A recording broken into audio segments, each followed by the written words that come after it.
তৃণমূল কংগ্রেসের ঘুম কেড়ে নিল উত্তরপ্রদেশে যোগী আদিত্যনাথের ফেভারিট ডান হাত বলতে পারেন আইপিএস পুলিশ অফিসার। এই মুহূর্তে সব থেকে বড় খবর, এবং আমরা বিস্তারিত আপনাদের জানাবো যে এক্স্যাক্টলি গ্রাউন্ড জিরো রিপোর্ট কি।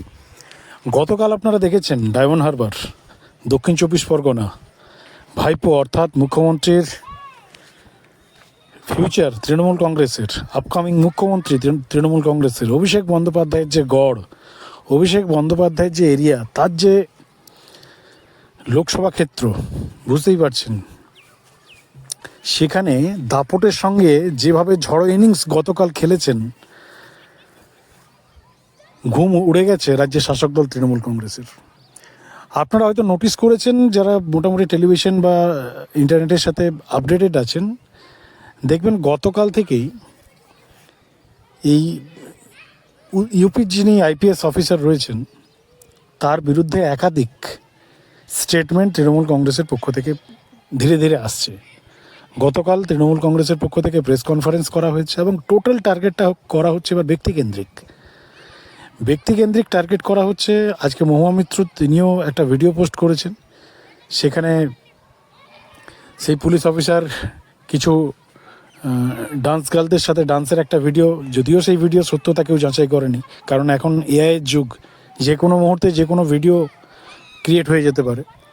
যদিও ভিডিওর সত্যতা আমরা যাচাই করিনি এবং কেউ করেনি এই মুহূর্তে, কিন্তু টোটালি ব্যক্তিকেন্দ্রিক তাকে ইন্ডিকেট করা হচ্ছে। এবং তার যে ইমেজ পশ্চিমবাংলায়, এই যে ইউপির দাবাং পুলিশ অফিসারের যে ইমেজ তৈরি হয়েছে, খুব কম সময়ের মধ্যে তিনি পপুলার হয়ে গেছেন, সেই জায়গা থেকে এবং বেছে বেছে তৃণমূল কংগ্রেসের যারা গতকাল যেমন তৃণমূল কংগ্রেসের প্রার্থী জাহাঙ্গীরের বাড়ি গিয়েছিলেন, সেখানে গিয়ে যে এলিগেশনগুলো ছিল তৃণমূল ক্যান্ডিডেট জাহাঙ্গীরের, যে তিনি নাকি ভোটারদের বাড়িতে গিয়ে হুমকি দিচ্ছেন, ভয় দেখাচ্ছেন, ভোটার কার্ড হাতিয়ে নিচ্ছেন, ভোটাররা যাতে ভোট দিতে না আসে সে ধরনের হুমকি দিচ্ছেন।